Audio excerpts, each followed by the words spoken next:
Hi, it's Mark from TLR. I'm here with Mr. Bernie Pawlik, Pawlik Automotive in Vancouver. 24-time winners of Best Auto Repair in Vancouver as voted by their customers. And we're talking cars. How you doing, Bernie? Doing very well today. So today's victim this is a repeat. Right? This is a repeat. 2008 Porsche Cayenne S that has a plastic pipe coolant leak. What was going on with this vehicle?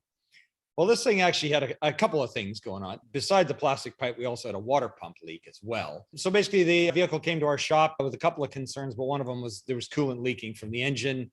Did our usual diagnostics and testing, a pressure test, visual inspection, and found the water pump actually had a leak, as well as there was a leak somewhere under the intake manifold area. So the unfortunately not so uncommon under the intake coolant leak. Exactly. However, being a 2008, this is a redesigned engine from the previous model.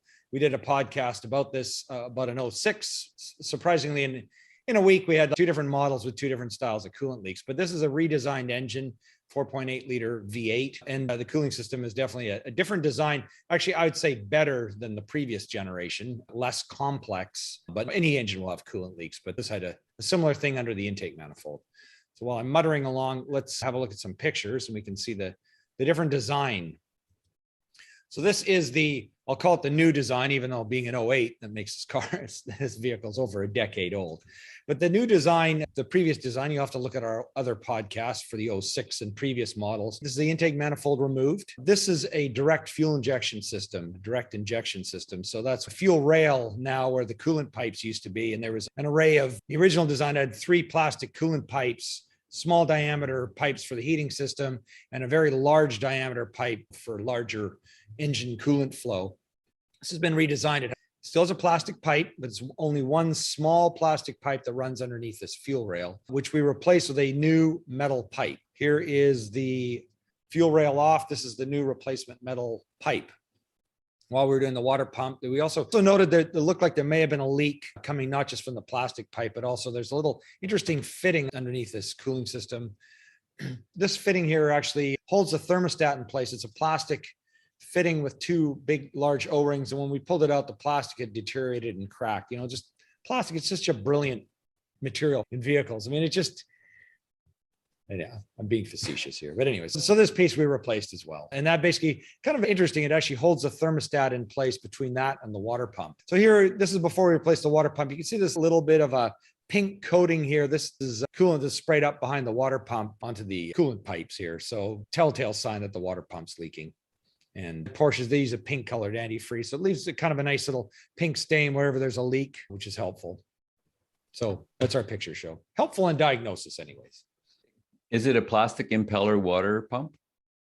I'll be honest with you, I didn't actually look at it, but it probably is. A lot of manufacturers, European manufacturers use them. I didn't actually look. A lot of times when we replace water pumps, we actually use metal impellers and not plastic. The thing about plastic is they break suddenly. I mean, we've got podcasts and information on this, but they'll just break suddenly and the engine will all of a sudden start running too hot. The good news is they don't overheat quite as immediately as if, say, you lost your coolant, but because there's no coolant flow, it'll eventually get hot pretty quickly.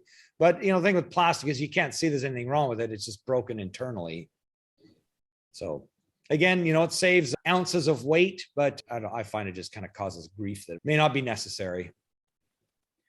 So they've improved the design of this engine over the previous engine. How much did they improve? Gasoline direct injection, of course, is a huge improvement over the port injection system, better fuel economy, horsepower, lower emissions. So that's an improvement in the way it runs. But I think this is a huge improvement in terms of the cooling system as well. I mean, it still has a plastic pipe. Now we've replaced it, but at least it only has one, and it's a small diameter pipe that isn't going to quite cause as a severe of a coolant leak as could happen with the other system. So it's a better design and I'd say more reliable overall. So we know that this was probably a pretty big generational upgrade for the Cayenne. How's the reliability with the redesigned engine?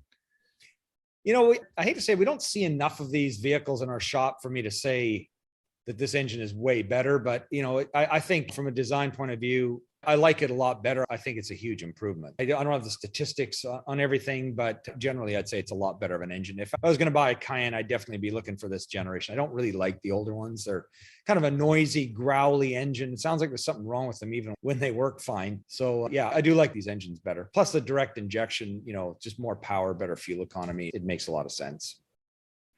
And that's getting more and more important as the world changes. Yes, price of fuel keeps going up. If you're looking for service for your 2008 and newer Cayenne, the experts to see are Pawlik Automotive in Vancouver, BC, Canada. You can book on the website at pawlikautomotive.com, or you can call them at 604-327-7112. They'll find out what's going on with your vehicle. They'll get ready for your appointment. And of course, you can check out all the previous podcasts and videos that we've done on pawlikautomotive.com, hundreds and hundreds, all makes and models and types of repairs, or our YouTube channel, Pawlik Auto Repair. We thank you very much for watching and listening. We appreciate it. And I appreciate you, Bernie. Thank you. And appreciate you too, Mark, and appreciate all of you. Thanks for watching.